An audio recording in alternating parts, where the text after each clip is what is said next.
Hey everybody, here's the next tutorial in which we're going to look into using some randomness and look into sending different information to each instance within a poly.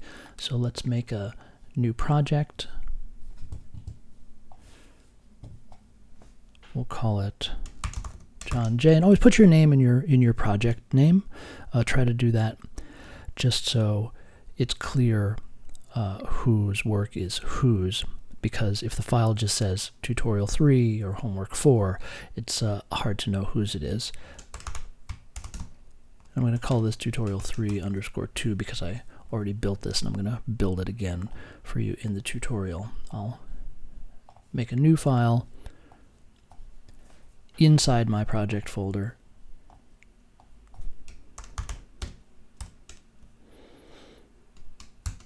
And this one doesn't need to have my name in it because the whole folder has my name in it, so it's already identified as being part of John J, tutorial 3_2.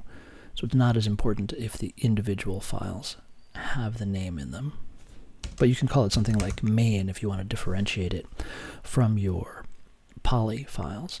And then since I already have a poly that has everything I need in it, I can add an existing file, find that in a previous project. I can take it from tutorial 2, for instance, in my patchers folder, and it's called my_poly.maxpat. I open that and it's added to my project, and as we've talked about, you then need to consolidate if you want a copy of this file to be added to the project folder. And at any time you want, you can click on this folder icon here and it will take you to your project folder so that you can see what's actually in there and what the structure is. And you need to be very careful and aware about what files are in your project folder. You're always going to have a maxproj file, which, as I've mentioned, is like a table of contents for your projects. And then you have the actual patches and media files that make up your project that are not part of the maxproj file, but they're in the project folder. All right, so let's start with just, I'll copy and paste a basic world and camera situation here. And because I have another patch open on my computer, I'm going to make sure my world has a distinct name.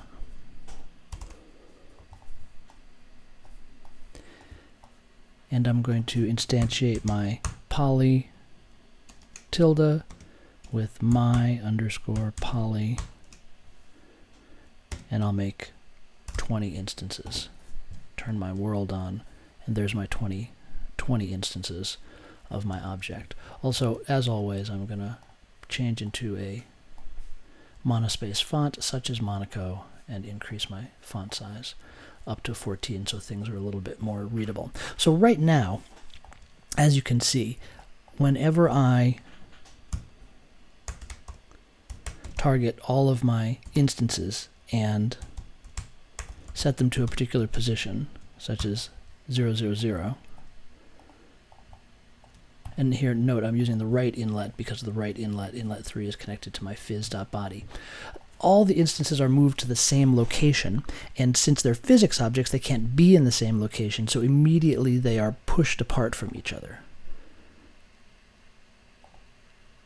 And that's because we can't set them all to different locations. Or we could, but it would be very cumbersome. We could, for instance, say target 1, position 000, target 2, position 100, target 3,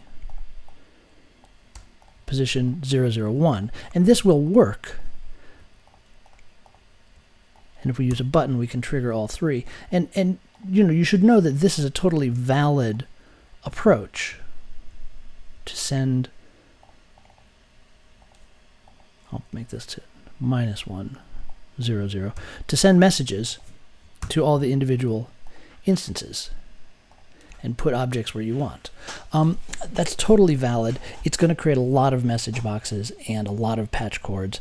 And in the beginning with Max, that's what you have. You have screens with a lot of messages and a lot of patch cords. But as we move on, we're going to work on other strategies that involve fewer message boxes and fewer patch cords and do things more efficiently. And that's the space we're going to move into today. In order to do that, I need to show you a whole new structure.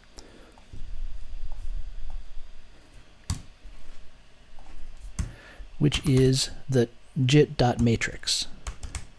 And the jit.matrix is a spreadsheet of values inside of Mac. So if you've ever used Microsoft Excel, if you've ever used Numbers, Macintosh, Numbers, if you've ever used any kind of spreadsheet software, you can think of jit.matrix as a spreadsheet full of numbers, and we'll look at that in a minute. We're actually not going to interact today really with the jit.matrix object, but we're going to look at an object that creates a matrix full of values, jit.noise. This creates a matrix full of values. You can think of it as a spreadsheet full of values that are random. It fills up the spreadsheet with random values between 0 and 1. So the arguments, the format for matrices, jit.matrix objects, is number of planes, data type, and then dimensions. So for instance, since we have 20 objects here, and the first thing we're going to do is change their color, and color has 3 dimensions, red, green, and blue. We're going to say for every cell in our matrix, we want 3 values to be stored. One for red, one for green, and one for blue. So our first argument is 3, jit.noise space 3. Then we need the type of data that's going to be stored in each cell. And the type that we're going to work with is called a float, F-L-O-A-T, lowercase, no space 32, float 32. A float 32 is a 32-bit floating point number. This is a very standard type of number between 0 and 1 that computers use, a float 32. You'll see this a lot. This is not just a Max thing. You'll see this all across a wide range of different pieces of multimedia software, the float 32 data type. And then because we have 20 instances that we want to color, I'm going to create 20 cells in my matrix. So jit.noise 3 float 32 20.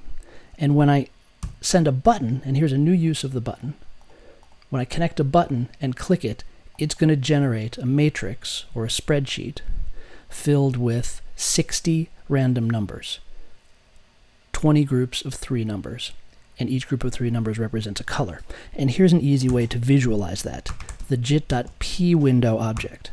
Jit.pwindow, when you click away from it, it's going to become a window. It's going to become a screen, a patcher window. So watch what happens if I connect my jit.noise to that, click my button, I get 20 random colors. That's very pretty. I'm going to put a comment here. This is a jit.p window. And you should always be commenting your own patches. Take your notes in your patches so that the notes are always available to you and you don't have to be flipping through another notebook or something to find the notes that you've taken. They're right in the patch, right next to your work.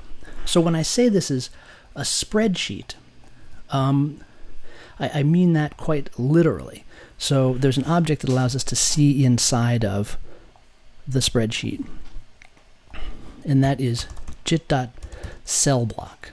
Jit.cellblock, when I create it, literally becomes an Excel-style spreadsheet in my Max patch. And the reason for this is because we want to be able to see the values that are being generated by the jit.noise, or see the values that are in the matrix, not just as an image, but also as numbers. So we need to do a little bit of work here to get things into a format where we can view them nicely. We're going to use the jit.transpose object, jit.transpose. I'm going to take this and insert it. And take a look at what I do here. I hold down the Shift key, move it over a patch cord, let go, and it will insert an object into any patch cord.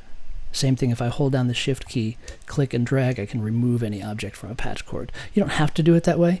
That's just a convenience. You can also certainly connect it in line. So we're going to transpose our information so that it stacks up like this, because that'll make it easier to read in the jit.cellblock. And this is still a jit.pwindow, and this is a jit.cellblock. we're going to send a couple messages to our jit.cellblock so we can see all three of the values that are in each cell. So we're going to send the plain message with the argument -1, so plain -1, and then colwidth. We're going to make our columns wider. We'll do col width, colwidth 200 pixels, and we're going to send that message. And now we can see all three of our values, all 20 rows of information. I'll move this up so we can actually see all 20 rows of information. And these are the 20 random colors generated by the jit.noise. So we can put these two next to each other and size them the same. And you can see that each of these stripes in the window corresponds to a random color. So this dark red is 0.45 red, 0.11 green, 0.07 blue. This pink here is 0.9 red, 0.0 green, 0.94 blue. Lots of red, no green, lots of blue. And this is also a nice way to continue your understanding of RGB colors. When you see a color that you like, you can be like, oh, wow, that's a great color. I like this light pink here, 0.85, 0.58, 0.65. And you can stick that in the message box to save it for later if you want. 0.85, 0.58, 0.65. And as we know, the message box understands the color message. So anytime you do something like this, if you make it the color 0.85, 0.58, 0.65 message and send that message to a message box, it will color the message box in that color. So it's a little way to save colors that you like for later. So how do we take these colors and apply them to our 20 objects? We've generated 20 random colors. Every time we click the button here, we're going to generate a different set of 20 random colors, and we want to put them onto our polytilde. Well, the first thing we're going to do is pass them through the jit.matrix object. We don't really need to do that at this point, but by passing it through the jit.matrix object, we're allowed to, we're enabled to save it and also to resend it without getting a new set of random values. So if I click this button again, I'm going to get a different set of random values.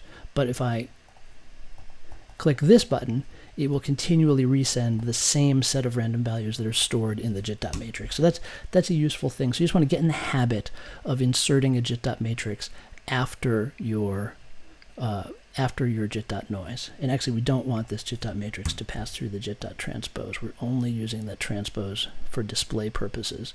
Here,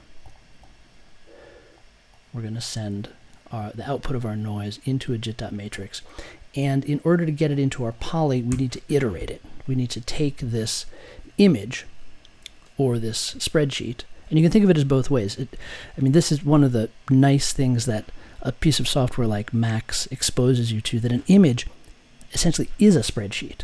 An image is a place where a bunch of numbers are stored. We see those numbers as colored pixels, but it's not any different from an Excel spreadsheet where numbers that represent something else are stored. And we're going to see that in a minute. We're seeing these as colors right now. They could be positions, they could be scales, they could be impulses, they could be anything.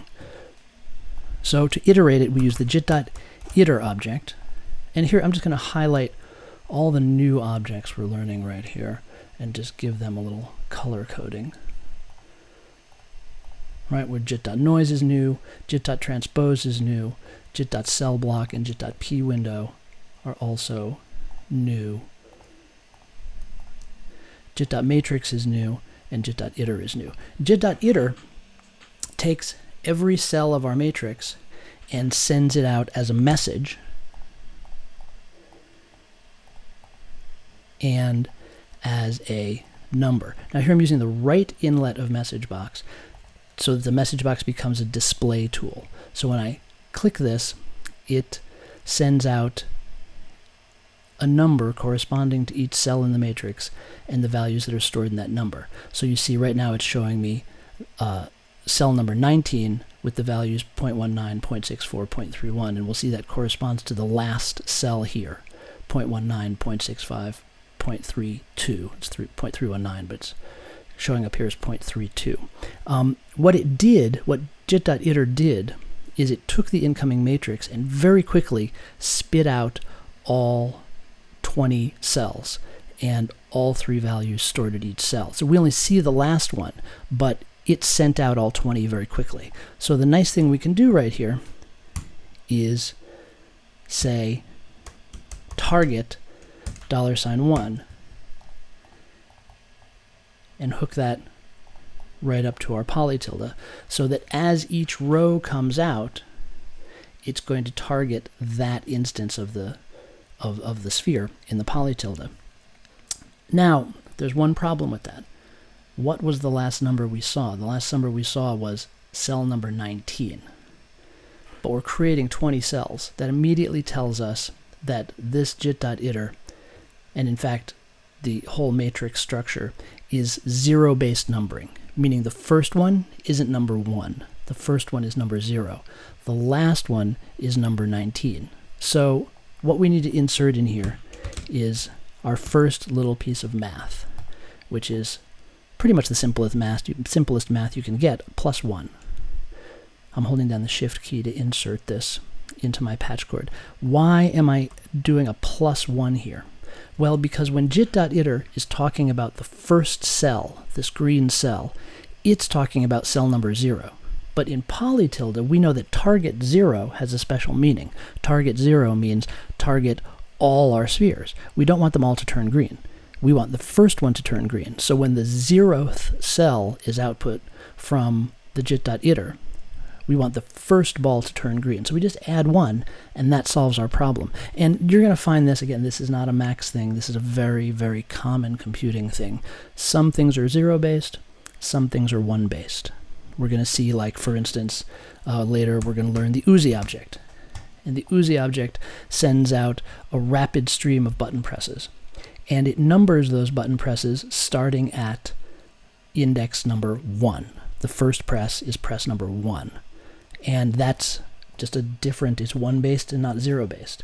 And within any piece of software, within any language, you just need to know whether something is 0-based or 1-based. And if you need to convert between them, as we do here, a little +1 will typically do the trick. +1 will convert between a 0-based and a 1-based system. Poly is a 1-based system, and jit.matrix and jit.iter is a 0-based system. So the next thing we need to do here is take these 3 values, and again I'll use the right inlet of message box to display them. So take these 3 values and change them into color. There's 2 ways that we can do this. I'm going to show you both, and feel free to use the one that makes most sense to you right now.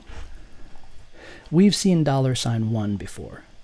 Since we have 3 values here, red, green, and blue, we can use $1, $2, and $3. So we can say color, $1, $2, $3. That means take the 3 values coming out of the jit.iter and make them the red, green, and blue values sent to the jit.gl.gridshape at the specified target.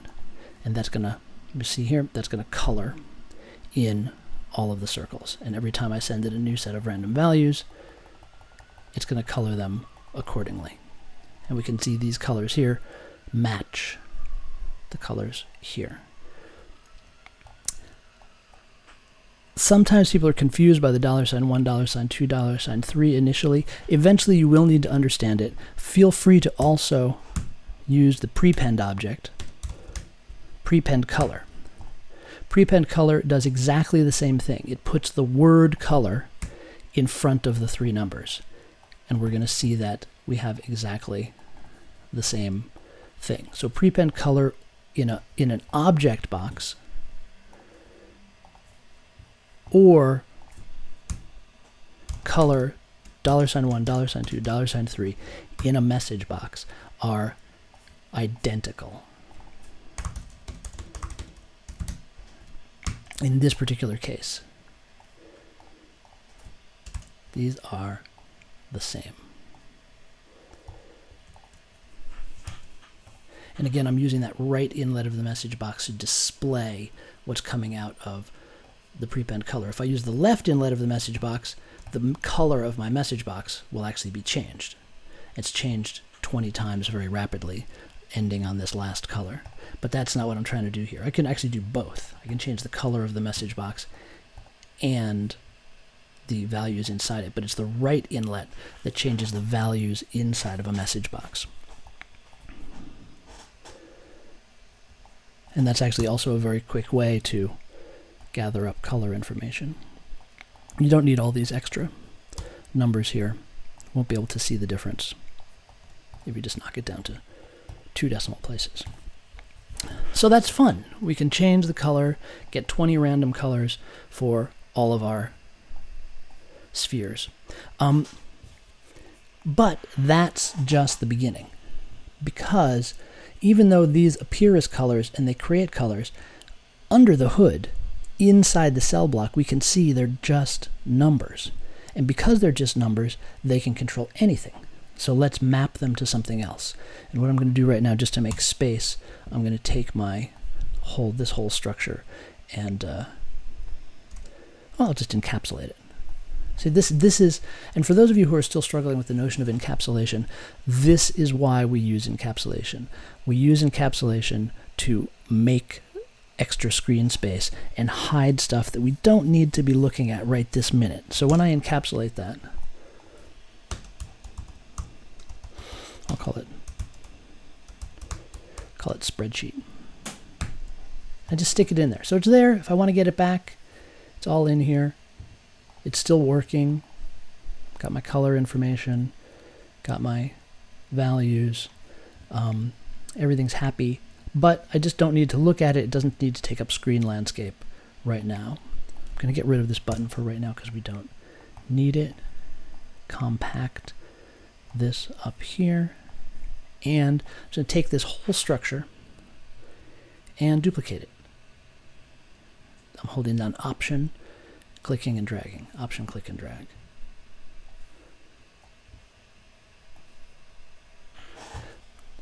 So all I need to do to have the random numbers generated by this jit.noise correspond to position is change prepend color to prepend position.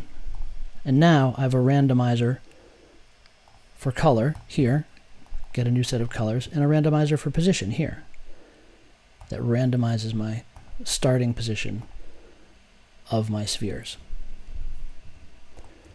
And I am going to turn off gravity with sendphys gravity 000. And sendphys is always sent to the jit.world, sendphys gravity 000. And now when I set position, these are all set to random positions. But what's the problem here? Oh, and before we get into that, note that I sent position to the rightmost inlet of the polytilde because inlet 3 is connected to the phys.body. And that's where we set position when our objects are physical objects.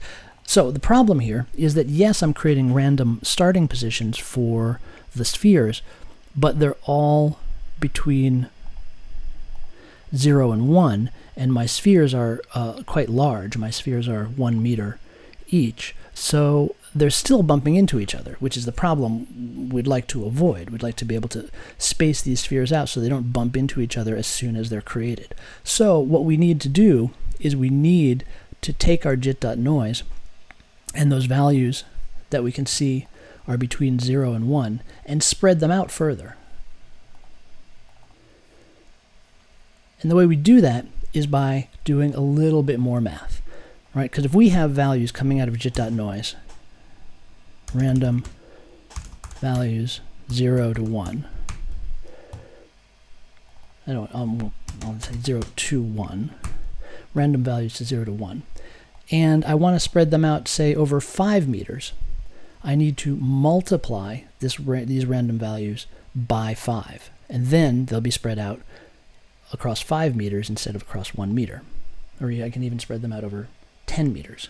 I better increase my world box scale if I'm going to do that. So I'll do a sendphys world box underscore scale 10 meters on a side. And I'll send that. And if I want these to send as soon as I turn on my patch, I can connect my toggle here to a button and use that button to press both of these message boxes. And in fact, in this particular case, because I don't have any $1 arguments, I can connect my toggle directly up to these message boxes, and it's a little bit less messy. But if you're not clear on why that would work in this particular case, put the button in. There's no harm in putting the button in. Put a button in there so that as soon as I turn on my world, gravity is set to 0 and the world box scale is set to 10 meters on a side. But I still have the same problem here. I'm creating the spheres too close together. So now we introduce yet another new object, which is jit.gen. And jit.gen is like the patcher and is like the poly in that it has something inside of it. Jit.gen, I'm going to insert it here into my signal path between the jit.noise and the jit.matrix. Jit.gen allows me to do mathematical operations on the entire spreadsheet all at once. It's a very, very useful, very powerful object that we're going to use for the rest of the semester. We're going to use it very simply today. So perform math on whole matrix.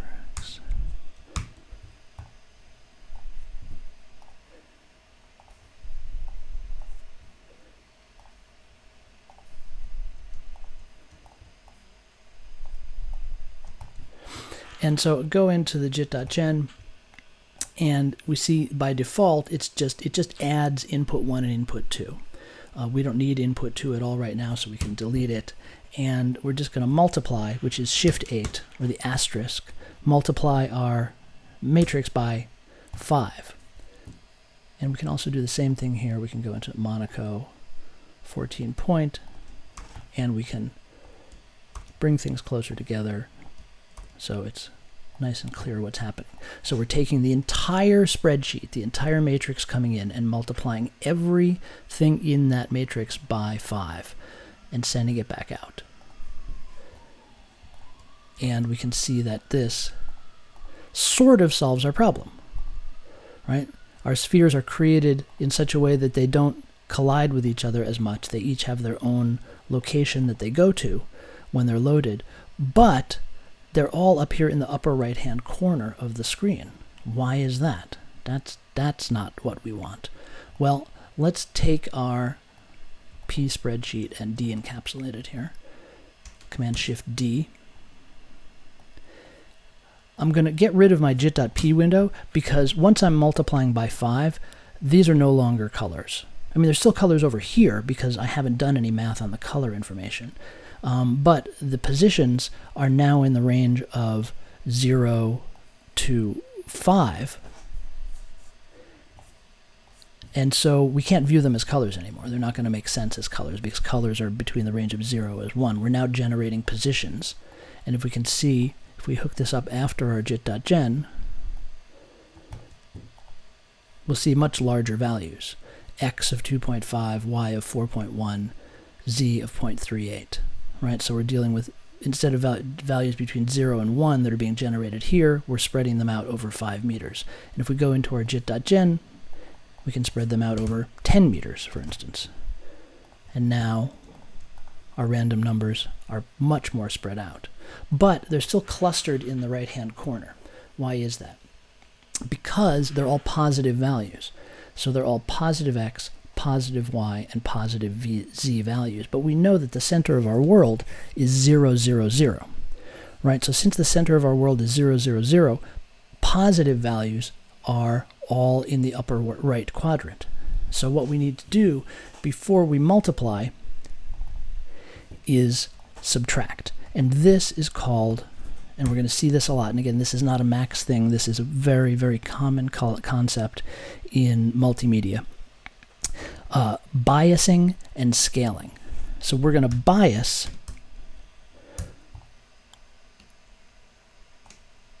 our range of 0 to 1 so that it becomes a range of negative 0.5 to 5, so that it is a range that is around 0 rather than above 0. And we do that just by subtracting 0.5. Right, subtracts 0.5 from every value in the spreadsheet. So a 0 becomes a negative 0.5. A 1 becomes a 0.5. A 0.3 becomes a negative 0.2. Everything just gets shifted. And we can see that. I'll take out my times 10 for a moment. Connect this back together. And now I still have values that are in a range of 1, but the range has been shifted or biased so that it goes from negative 0.5 to 0.5 rather than 0 to 1. So that's the purpose of subtracting 0.5. And we can see already the distribution of our spheres is more centered. So now when I scale or multiply by 10 meters,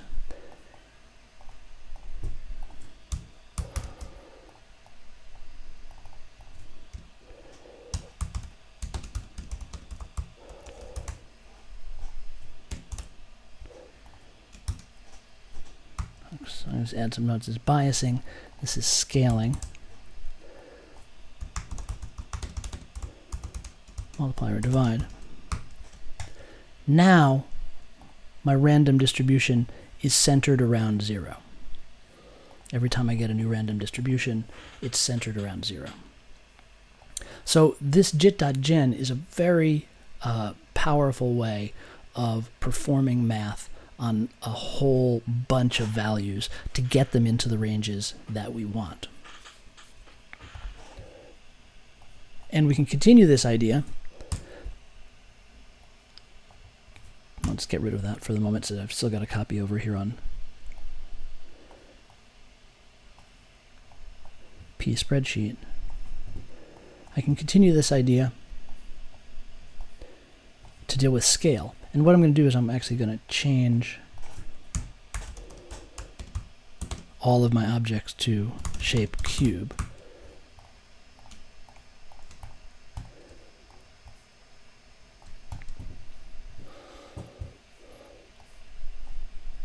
And again, I can just change this prepend position to prepend scale. And just as a reminder, again, this is the same as the message scale $1, $2, $3. You can use prepend in an object box or scale in a message box interchangeably. And this goes into my right inlet of the poly tilde because it's going to the phys.body. And I can randomly scale my cubes. Now, I still have the jit.gen here, which is going to give me negative scales and extreme scales. I'm just going to delete it and take a look at what kind of scales I get if I just use the random values between 0 and 1. That's fun. I get randomly scaled objects. Oh, I don't have a handle here. Let's add a...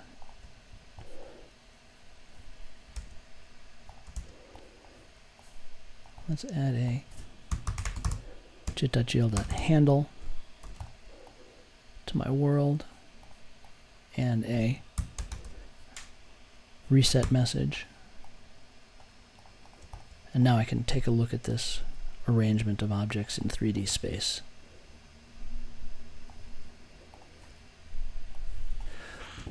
So I can bring back a jit.gen, and we can look at some of the other ways in which we can manipulate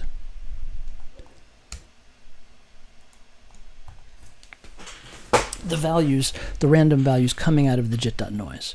So we'll go into our, dive into our jit.gen here, and we can first of all do some biasing at the beginning, but we don't really need to. In this case, we're going to bias at the end. First, we're going to multiply. I'm going to delete my inlet 2 because we don't need it.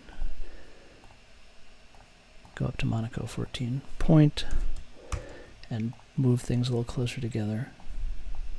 So here we're going to multiply, but we're going to multiply proportionally. We're going to multiply the x, y, and z values differently. And to do that, I introduce a new object, which is the vec object, or vector, which allows us to set a multiplication factor for the x, the y, and the z separately. So for instance, I can multiply my x by 2 while multiplying my y and my z each by 0.1. And this is going to create long rectangles. They're all going to be of random length, but they're all going to be proportionally multiplied by 2 on the x-axis, but only by 0.1 on the y and the z-axis. So let's take a look at that. Right, so now I get a bunch of sticks, basically. And those sticks are spread out over the 10 meters that I've specified here. So this is, again, the idea of scaling. I'm taking the random values between 0 and 1. I'm multiplying all the x values by 2, multiplying the y values by 0.1, the z values by 0.1. And I can change this to taste. So I can do multiply x by 3, y and z by 0.3, and I'm going to get thicker blocks.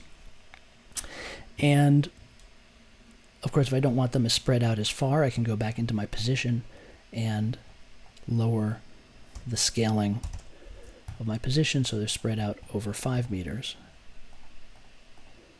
And now there's a few collisions in there, but not as bad as when they were all being created in the same place. There's going to be a few collisions because these are large physical objects being created at random locations.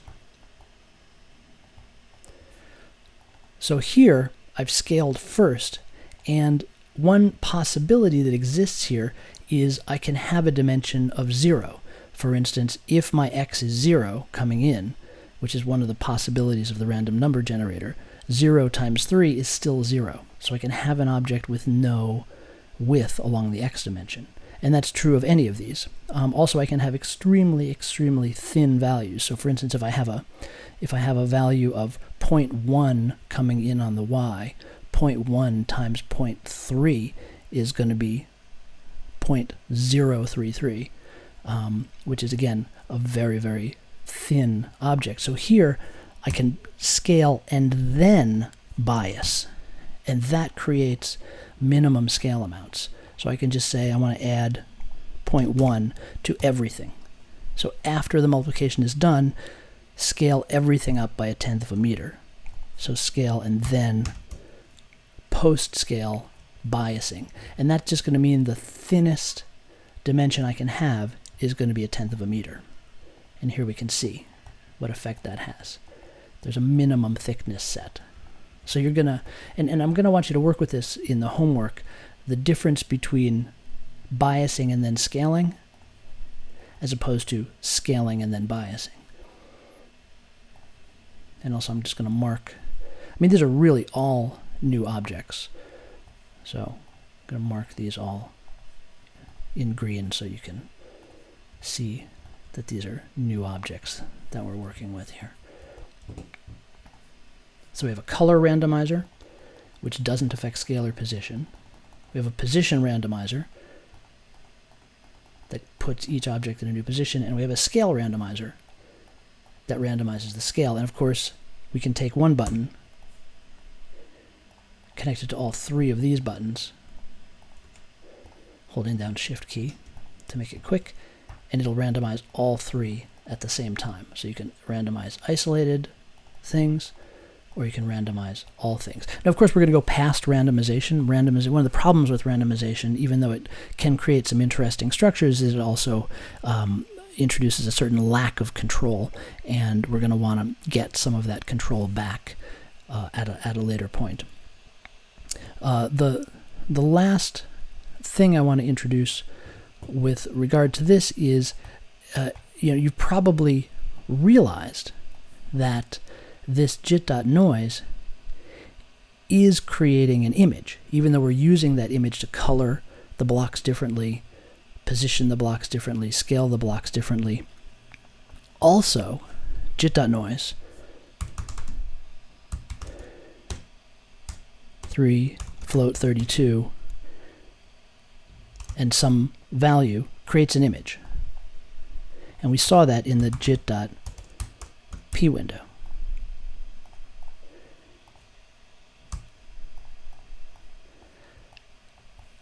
So maybe some of you have already got to, could I use that image as a texture to texture my objects? And the answer is yes, but an image can't be one-dimensional. It can't be 20 pixels wide. It has to be 20 by something. Even if it's 20 by 1, that's a valid image. So I'll create a very simple image here, a 2 pixel by 2 pixel random image, which is going to give me 4 squares of random color. A 10 by 10 is going to give me 100 squares of random color. And this is an image that I can apply to the material on any object. So let's just create a whole new jit.gl.grid_shape at shape cube. There it is in the middle. And we created this route enable here so that we can disable our multiple if we want. I can say enable $1, attach a toggle here, and just very quickly target 0, enable $1, disable all of those objects. And here's my grid shape. I'll make it scale 2, and I'm going to connect a jit.gl.material to it.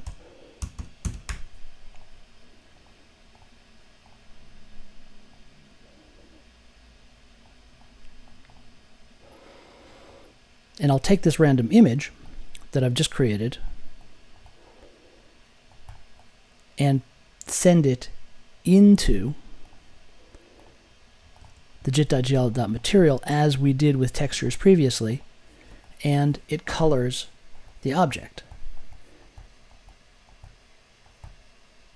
Now what it does is it takes this low resolution image and stretches it so you can see that image gets blurred. You can use this to nice effect. For instance, let's go back to that simple 2 by 2 image, which creates 4 squares of color. It's going to stretch those 4 squares into a gradient, a 4-color gradient.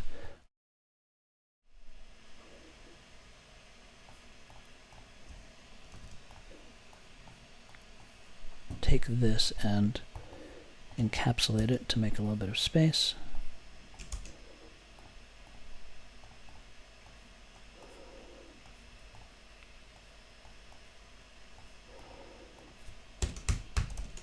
Call it whatever I want. I'll call it iter.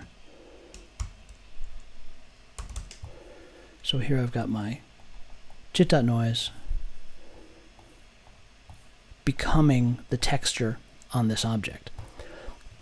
Now, if you don't want this blurring, you need to increase the resolution. But as we increase the resolution, we get more squares. So I can do 100 by 100, which is going to give me a crisper image, but so many colors. And if I want a really crisp image, I have to go up to 1,000 by 1,000 pixels. And you know this from digital cameras and from smartphones.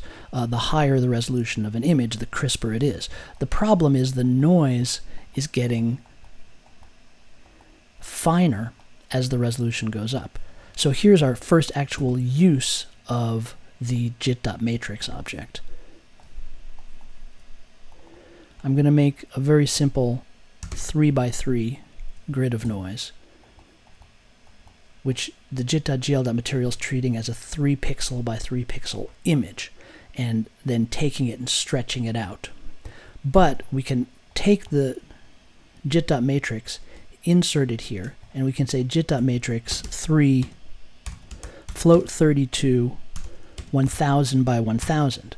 In other words, take this image and scale it up to a very high resolution image.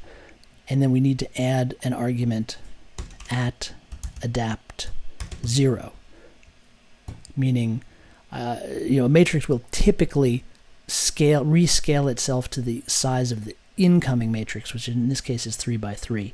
We want it to keep its resolution of 1000 by 1000 so that we get crisp edges on the image.